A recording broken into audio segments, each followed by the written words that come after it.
Welcome to our Africa News package. Now, the Ugandan government has frozen the export of Ugandans to work in Oman in the Middle East, pending a planned investigation by an ad hoc committee into a litany of alleged grotesque rights violation.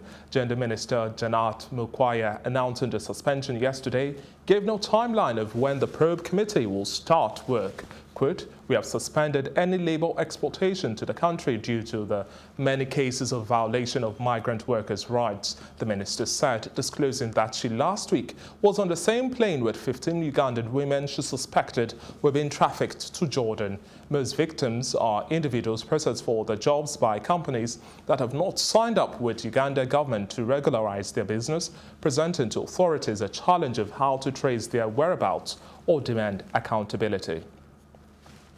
And Tanzanian authorities have charged 3 of Al-Qasia's mining local subsidiaries, an employee and former staffer, for money laundering and tax evasion, the gold miner said on Wednesday. Acacia Mining said all the accused had pleaded not guilty to all 39 charges. The charges include tax evasion, conspiracy, a charge under organized crime legislation, forgery, money laundering, as well as corruption, the London-listed company said.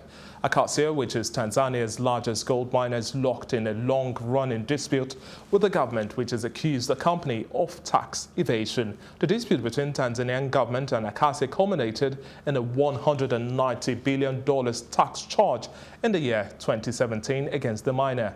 In addition, there was an industry-wide ban on the export of raw minerals in March of the same year.